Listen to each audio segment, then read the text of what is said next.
All right, we're going to do a timing chain replacement on a 4.6 liter. Turn the crank with the 18 millimeter bolt so the two cams are dots right here at the top, close to the top. That's good.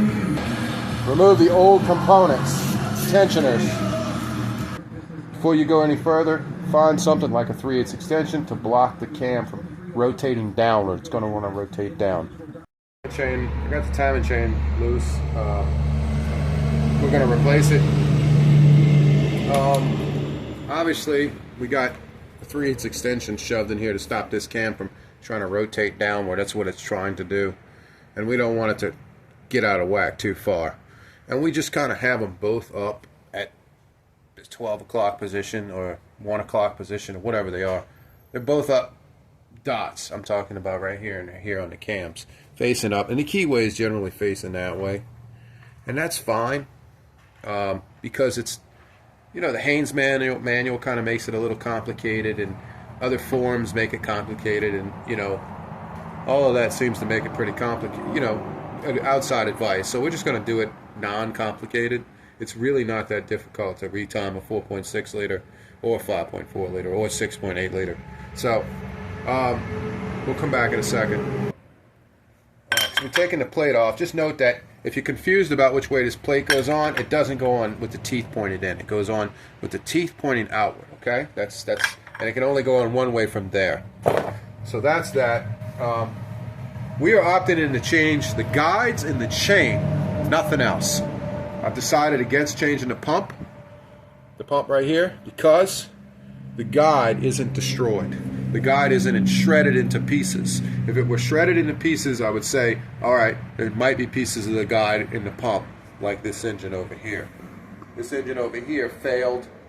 Timing chain obviously failed. And there's pieces down there that came out of the head valve cover.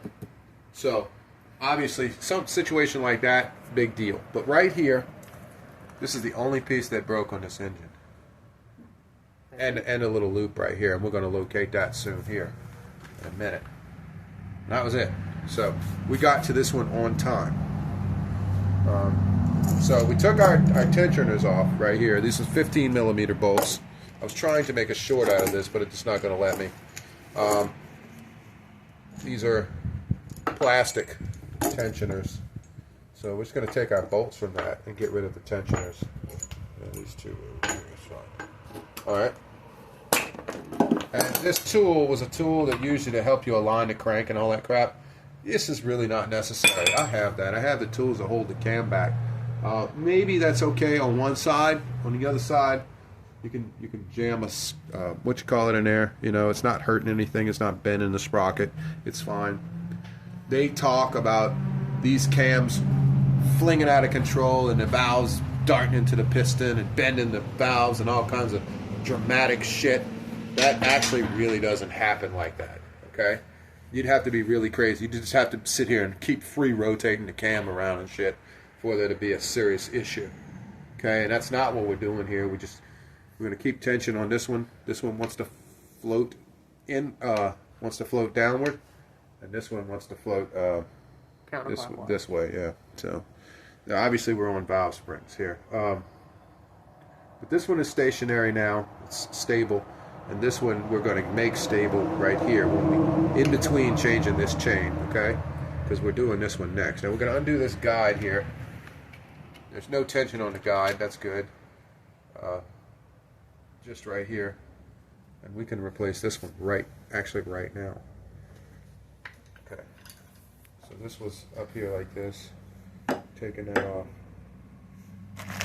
Alright, let's see what they gave us now.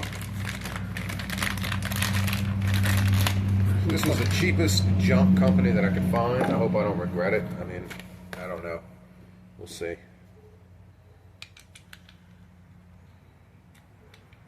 Plastic guides? Yeah, just like those. Factory plastic guides. I mean, it made it since 2003 to now. It's got to be okay. Go back with what you came off. Yeah, they make the metal guides. We could have used those. But yeah, that's obviously that side right there. So we'll save that.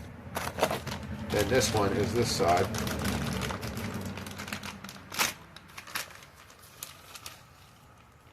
Alright. Okay.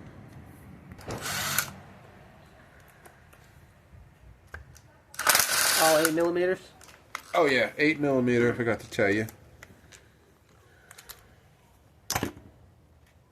For the guides.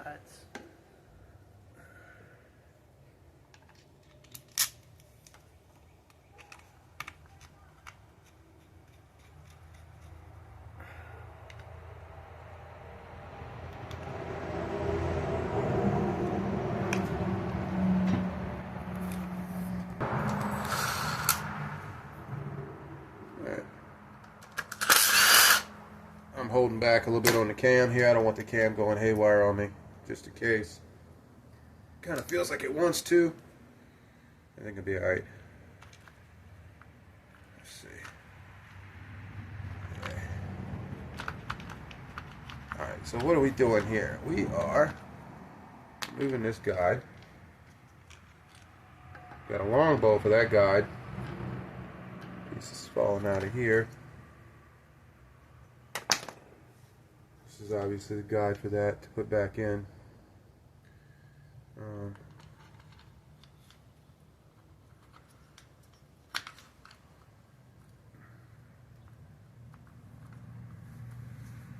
And this piece goes into the oil pump, I believe. It's the long bolt. Yeah. Done it. Alright. We'll just let that fall in the oil pan. Just Yeah. kidding. Alright. Figure this out and come back. Okay, so we obviously have a guide that we have to modify. This is a shit company. I'm probably never going to order from this garbage again. Chinese crap guides. I mean, most of the shit's made in China anyway. So beware. I mean, this is what they sent me. It's supposed to be for a 4.6. It's this shit right here. Made in China. And let me show you what they did. Look. So here's my broken guide, right? Okay. If you notice, there's reliefs cut in these fins. One here, one here. These idiots sent me ones where the fins aren't cut to a relief. So I got to modify my own damn guide. Straight out of the package. Cut the fit. Yeah, I got to cut to fit this divot right here in the head. These two fins, because it won't bolt down on here otherwise. It wants to push me off.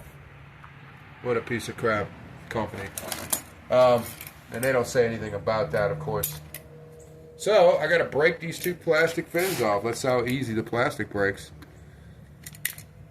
Yeah, it's toilet plastic. Feels like a fucking freaking toilet seat. All right, that, and then this one.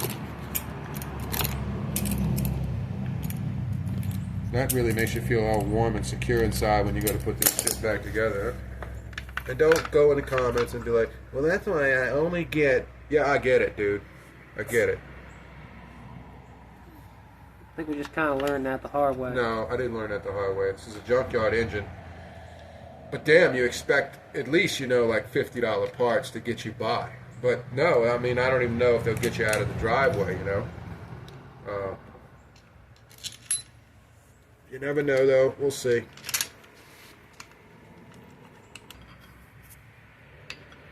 Alright, this guy goes here.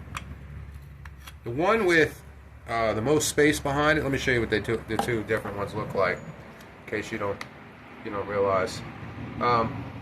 Okay, these guides are self-explanatory. Unless you get the kit that has the metal guides, then that's different. The rounded edge one right here that has the rounded edge goes on that side of the engine. So what do we look at? This is left hand, LH. So rounded goes on that side, and then the sharper edge one goes on this side. That's the best way I can identify them, I guess. Unless you get the metal brackets, then they'll probably be a little different. But even then, on the metal brackets, there's weird stuff going on where there's like no middle hole here or something on certain engines, certain models, or no hole cut here, I think it is, and they give you like a mounting bracket and it doesn't fit right. It's weird. I've seen that on the metal ones too. So these guides are just made funny, and I'm guessing that some company just 3D printed this garbage And then this is what they sold me. That's why I had to break my own fence. So be careful what you buy, but really you're probably going to get stuck with almost anything because I've had trouble with the other brand name ones too. Cloys. Yeah, Coys. I've had, metal guides, problems with them not having a bolt hole in the right place and selling it to me for that model, and it doesn't really fit that model on that side. So, yeah, so whatever. Anyway, that's that, and then this was one for this other side, and this is the one, the new one. I don't know why this one's clear, but this one fits over here, right here, like that. Okay, so yeah, and then your tensioners are here. Alright, we'll come back when we get these ready. Alright, we've been experimenting with this aftermarket timing crap set. We figured out basically what needs to happen here. And I remember this from last time using a Coys set as well. The same thing. As long as we have these metal tensioners, I have no idea why they send you... I don't know what I do with them. They were here a minute ago. Metal spacers. I have no idea why they send you metal spacers with them. Little tiny thin metal spacers. I mean, they almost look like a gasket, but they don't really serve much purpose. Because they push my timing chain too far out. Off track. In other words, they take this and they push this out a little bit too much to where it no longer rides in that groove. So that's just bad.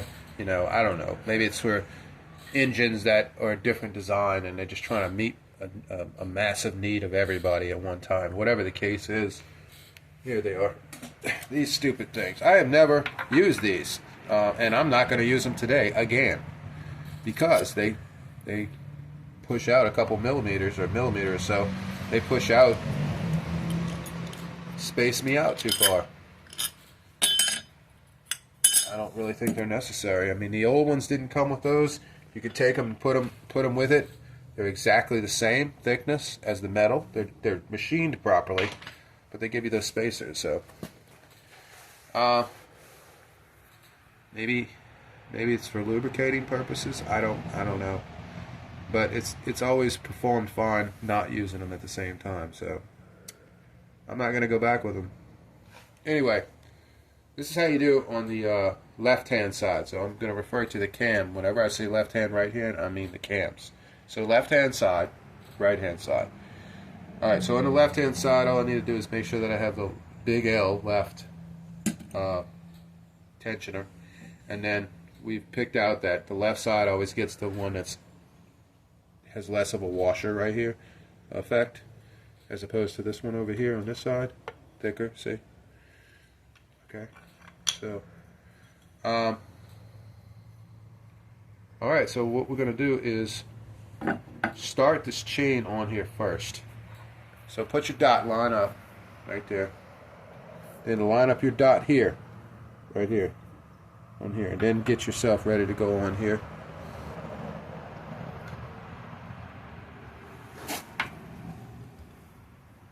Alright.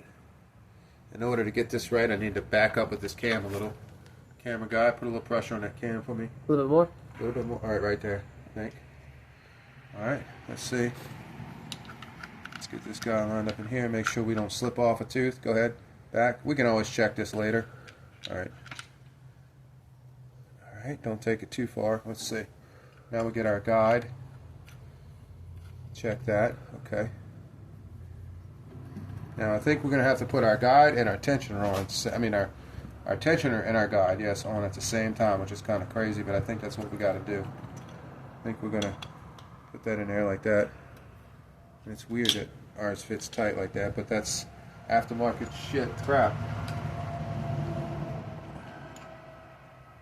Let's see, let me take my bolts out of here first. Does it need to be pulled back at all? Not yet.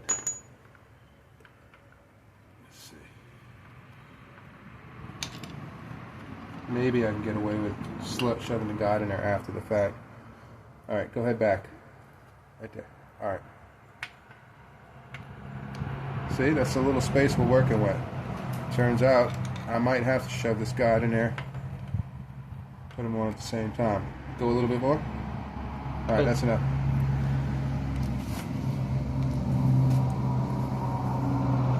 Okay, that's not going to work. Let's try this again. All right, I want y'all to check this out before we go any further. First of all, let's establish this. Left-hand side, put that on first. Goes on time and chain tension. The time and chain guide tensioner is got the bolt started, but it's not all the way tight yet. I mean, you can tighten it right now; it'd be fine. But I moved on to this side for a reason, because this is the side where you got to put it on and use the cog, the gear, to slide it on. You got to put it around here and then put it around the gear and then slide the gear on. You can't just put the chain on the cam after. It's too tight. Now, this side, you can put the chain right on, okay, with the gear already on the crank. So you line up your divot with your dot. It's real simple. You put it on your small gear. You make sure that's lined up. That lined up nice. Then you put it on like that. Okay, it's on. Now I'm going to show you something. Right here, I got 2 links. See it? Got these 2 links and these 2 links. You see the space in between? Bring the camera this way so they can see the space. What is that? About 1/4 of an inch in between the links? About. I'm pushing the tension. Okay, I got a little tension right here for my cam. I'm trying to show you. I got 1/2 inch of space, or a little bit more. A little bit less, maybe. That's not the point. The point of that is, the point that I'm trying to show you is, this is your old chain, right? I did both sides already. I want to show you. I'm just putting this on any which way, because the old ones are not marked. This is the old chain. Look, that almost touches. So I'm showing you how loose this chain is. Okay, we compared this link right before this bolt that held the guide on, and this link, and they're touching almost. Yeah. So that's how much this chain is stretched. All right, that's my point. Loose timing. Right. So this chain is worn out. The gears probably have a little wear on them. These gears on the bottom never hardly wear out for some reason. The cam gears, I've never seen them really wear out, even with high mileage. But they do probably get a little loose here and there. You know, they gotta lose some. There's friction going on. But the chain is the one that takes the brunt stretch. I mean, I knew that from back when we had just, you know, V8s with one chain, okay, 350s and such. We always changed the chain first if we couldn't afford much. Then we could opt in to change the gears too. Now, it's different on the Dodge 318, because that son of a gun always strips off the top gears because they're Teflon. They were cheap gears. It was a solid gear with a Teflon teeth, and you go to start it one day or kill it one day and it would strip all the teeth off, and that's high mileage. So then they would sell you a replacement steel gear. But unless you have something like that, I mean, the timing chain is really the only thing that on a budget really needs to be replaced. Okay, unless you're going for professional racing and you know you're doing all that stuff and you're really anal about it. So this is what we're doing today, just chain replacement, and we're going to match it up down here, make sure our dots line up with our dark link, and then put it around the post here, and then get our guide right here in place. See? And now we can add our tensioner. And there again, this tensioner. Alright, that's not going to work. Tensioner first, then bolts. And there again, this is where our tensioner doesn't push our chain too far out. Keeps it in line. You know, if I were to add that spacer, it would push, it would tend to want to push my, push this thing to where it doesn't fit on the chain as good. It wants to ride on a lip, which is kind of not going to happen. Now, I'm not going to compromise it that way. And then there we go. We started that. Well, I guess that pin fell out on its own.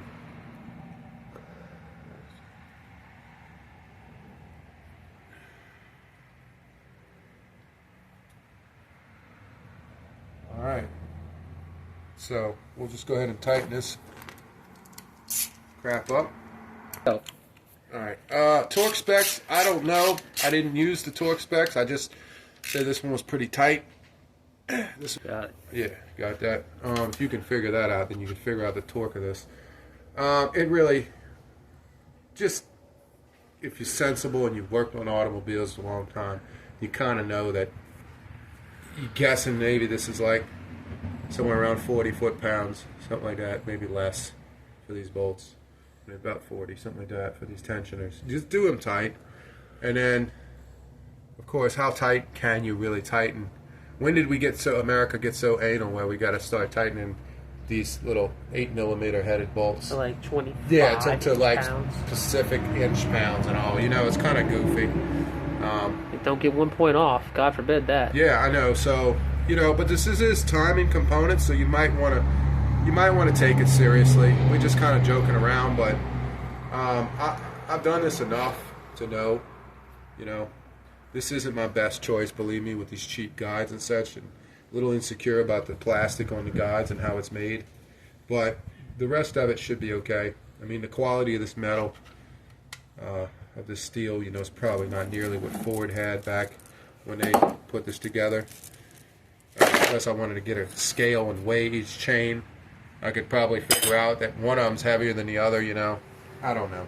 Just for record's sake, what would you say is probably a better aftermarket brand? Man, I don't know. I keep getting shortchanged with Kois.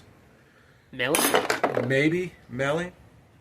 Timing set? Did we use a Melling on another 5.4? I think we used the melon on our... I didn't have any real complaints out of the Melling, really. No, and their lash adjusters are pretty good too. All right, well, these are generic lash adjusters, the metal ones, man. They with the stupid little locking tab. Yeah. You know, they're so generic. What's called tensioners. Right. Let me get this. Let me get this extension out of here.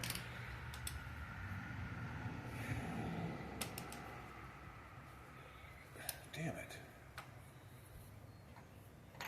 Okay. There we go. All right. Yeah, man, that's good. It's tight. It is tight. But you remember, we can make this, look, it's loose, and so was the other one. The other one was this loose. That it does that until you rotate the engine the appropriate way. All right? Gotta Get that crank bolt out of there, out of the donor engine. Show you how this gets tight. Okay.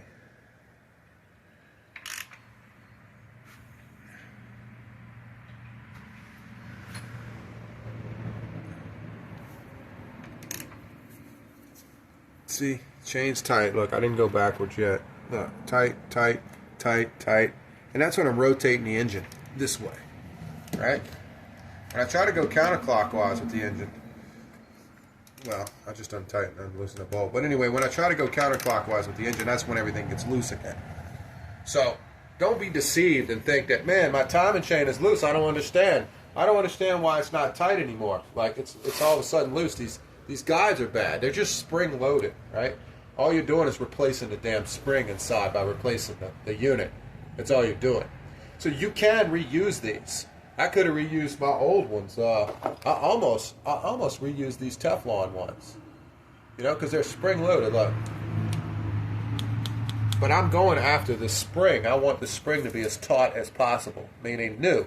hold tension. Right, because heat and time and oil wears out a spring. Believe it or not, oil kills a spring. It kills the temper in the spring.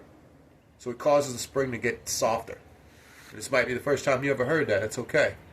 I was come from a line of machinists in my family, you know, that know this kind of stuff. But that's what happens. And so that's why I replaced the guides. I mean the tensioners. Because of that reason alone. The fact that they're subpar or standard, you know, run-of-the-mill doesn't make me happy, but it's still better than the alternative, using the original, the Right. old ones with 200 and you know, However or many whatever. I thousand. don't know what this one. This engine might have 100,000 miles. Mystery on it. miles. Right. Somebody bought the damn odometer out of the car. I should have ran a Carfax on it, but doesn't really matter. I know it's got less miles than this 239,000 mile because this was all original and it wasn't destroyed. Now, will we turn the crank over all the time just to run the engine through a cycle, or? No, that's what some people back in the old days said you had to do. You had to run this around so many times to see if these marks wound up back on top and all this crap. Total not happening here. This is the easy way to do the timing. All you do is take the freaking thing apart, literally, and use the idiot marks on the chains that they give you to line it up. And the idea of keeping these cams stable is just a matter of Having another set of hands here to keep it. yeah, but it's a matter of convenience and not being inconvenienced by them flopping all around. Also, you don't want them to rotate a bunch of big bunch of turns and contact the one of the Valve on piston. one of the pistons at the top when the valve's rotating around. So you don't want that to happen. And that's it. The rest of it's easy. It's just I think it's easier to time in a four-cylinder with a timing belt. I think it's easier than that because the chains are the chains. The only thing is that every now and then, if you're by yourself, they want to slip. They do want to slip on you, the chains. In which case, that hasn't. Right. You just want to make sure that your chain back here is dark. Let's double check. Come over here. Bring the light, turn the light on that camera, and bring it right here. Come look underneath here, further.